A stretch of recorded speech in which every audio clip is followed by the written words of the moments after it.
Sir এই অনুরাগপুরের যে ঘটনাটা ঘটেছে এটা স্যার কোন পর্যায়ে এখন তদন্ত?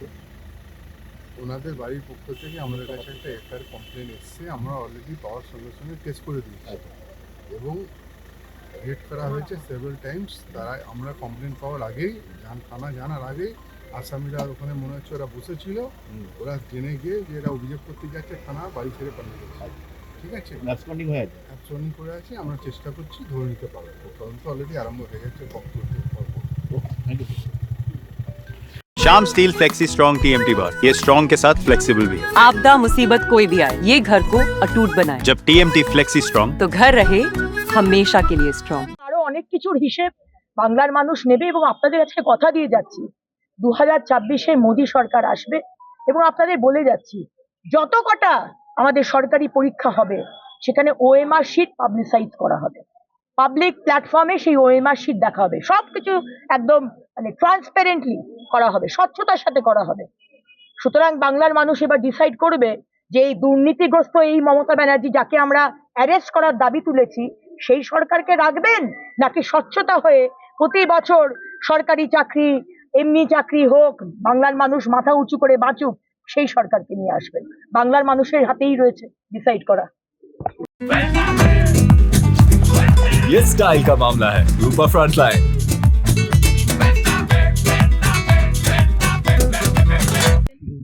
উনি আইসি, ওনাকে আমরা বলেছি যে 30 তারিখে এফআইআর হয়েছে, জানুয়ারি মাসে 31 দিন, আজকে হয়ে গেল 7 তারিখ, 8 দিন চলে গেছে, এখনো এই তিনটে ছেলে সঞ্জয় শর্মা, শশীকান্ত দাস, অঙ্কিত গৌতম, এই তিনজনকে অ্যারেস্ট করা হয়নি। এরা কোনো শেখ শাহজাহান নয়, এরা কোনো অনুব্রত মণ্ডল বা জাহাঙ্গীর খান বা আমাদের কাজল শেখ বিরাট নেতা তৃণমূলে, তা নয়, এরা তৃণমূলের কর্মী। এদেরকে আপনি ধরতে পারছেন না কেন? আমরা জাস্ট বলে এসছি ওনাকে যে আমি আপনাকে 2 দিন সময় দিচ্ছি। আজকে 7 তারিখ, বিভিন্ন জায়গায় রামনবমী হচ্ছে, আজকে দিনটা আমি ছেড়ে দিলাম। 8 আর 9, এই 9 তারিখের মধ্যে মানে 10 তারিখ সকাল 10টার মধ্যে যদি অ্যারেস্ট না করেন আমরা কাকসা থানা ঘেরাও করব, আমরা ন্যাশনাল হাইওয়ে বন্ধ করব। কারণ দেখুন, দিনের পর দিন বাংলার মেয়েদের, নাবালিকা হোক সাবালিকা হোক, তাদেরকে ধর্ষণ করা হবে, আর কোনো বিচার হবে না, কোনো চার্জশিট হবে না।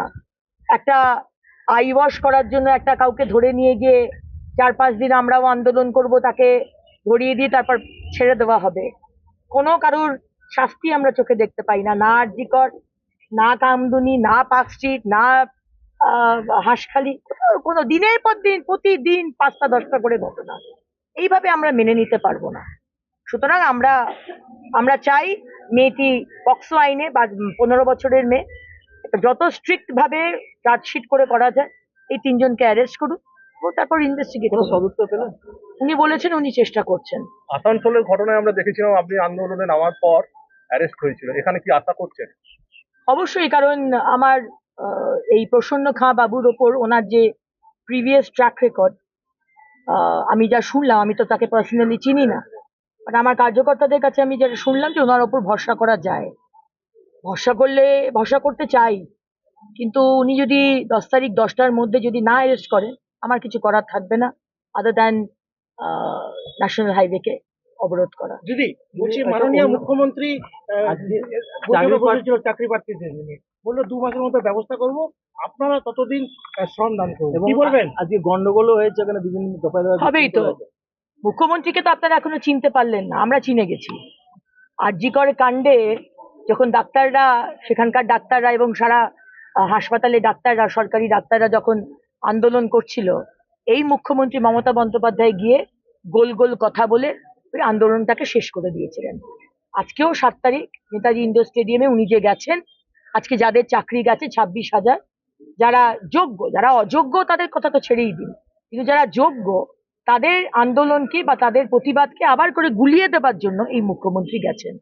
কিন্তু গোলানো যাবে না, কারণ এসএসসির যে চেয়ারম্যান সেই তো বলে দিয়েছে যে আমরা যোগ্য এবং অযোগ্যদের তালিকা আলাদা করতে পারবো না। মুখ্যমন্ত্রী বলছেন আদালত আমাদের সময় দেয়নি, মিথ্যের পর মিথ্যে, ঝুট কে উপর ঝুট, ঝুট কে উপর ঝুট। আজকে ঢোকার জন্য ওখানে পাস দেওয়া হয়েছে, যে পাসটা নিয়ে আজকে গত বছর 2024-22 এপ্রিল আদালতে সিঙ্গেল বেঞ্চ এই রায় দিয়েছিল আলাদা করার জন্য। 1 বছর চলে গেছে। এই 1 বছরের মধ্যে বারবার আদালত মুখ্যমন্ত্রী এসএসসি কে বলেছে যে আপনি যোগ্যদের আলাদা করুন, অযোগ্যদের আলাদা করুন, তালিকা দুটো আলাদা করুন। আমাদের অভিজিৎ গঙ্গোপাধ্যায়, জাস্টিস অভিজিৎ গঙ্গোপাধ্যায়, উনিও তো একই কথা বলছেন যে তিনিও মোটামুটি একটা কষ্ট করে 5,000+ নাম আলাদা করেছিল, কিন্তু কমপ্লিট অসহযোগিতা এই সরকারের এবং মুখ্যমন্ত্রী। মমতা বন্দ্যোপাধ্যায় ভেবেছিলেন যে আলাদা না করলে আদালত কিছু করতে পারবে না, সব গুলিয়ে দিই আর সবার চাকরিটা রয়ে যাবে। উনি আসলে ভাবতে পারেননি যে আদালতের এই নির্দেশে 26,000 চাকরি যাবে। আর 23 লক্ষ যে ছেলে মেয়েগুলো যারা পরীক্ষা দিয়েছিল তাদের কথা কিন্তু আমরা ধরছি না, আমরা শুধু 26,000-এর কথা বলছি। আর 23 লক্ষ যারা কষ্ট করে যারা পরীক্ষা দিয়েছিল তাদেরকে বঞ্চিত করে এই টাকা নিয়ে, ঘুষ নিয়ে যারা চাকরি পেয়েছে তাদেরকে ঢোকানো হয়েছিল, তাদের কথা কিন্তু আমরা বলছি না। সুতরাং মুখ্যমন্ত্রী এর দায় নিতে হবে। একা পার্থ চট্টোপাধ্যায়ের পক্ষে কোটি কোটি টাকার এই দুর্নীতি, এবং শুধু দুর্নীতি নয়, এই যে ঔদ্ধত্য, আজকে তো বলা হচ্ছে জেলা থেকে এজেন্টরা পুলিশের গাড়ি করে টাকা পাঠাতো।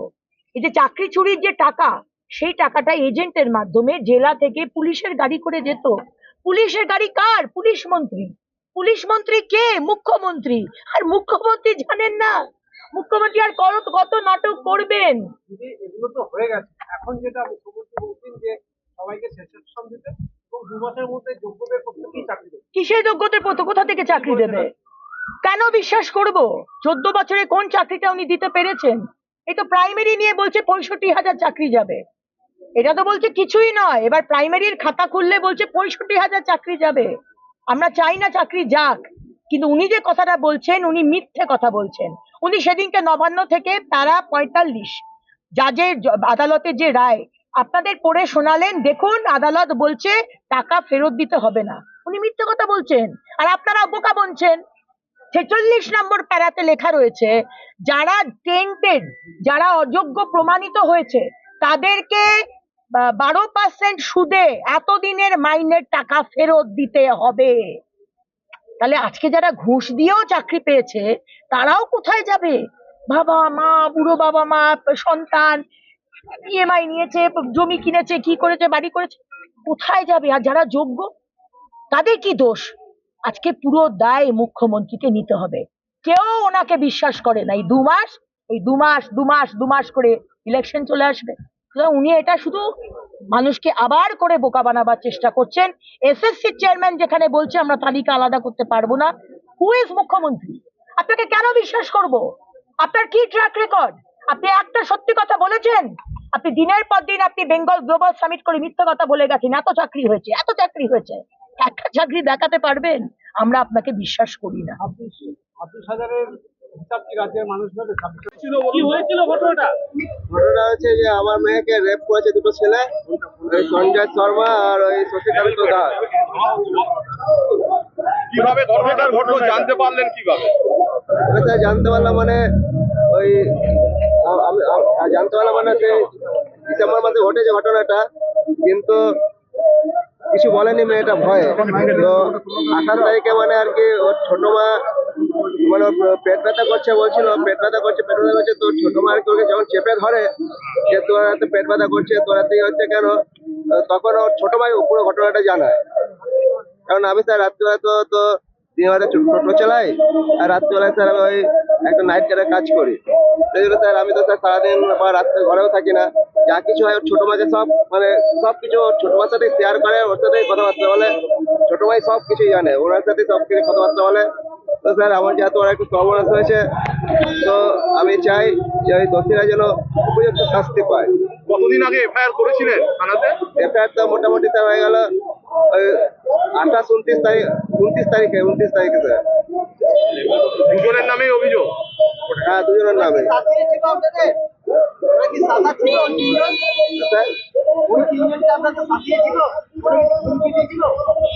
আমাকে না ওটা আমার মেয়ে। ওকে আর কি মানে ওকে আর কি মানে প্রলোভন দেখেছে, মোবাইলে প্রলোভন দেখিয়েছে, ভয় দেখিয়েছে। হ্যাঁ আমি চাই শাস্তি চাই স্যার, উপযুক্ত শাস্তি, যাতে আর কখনো এরকম না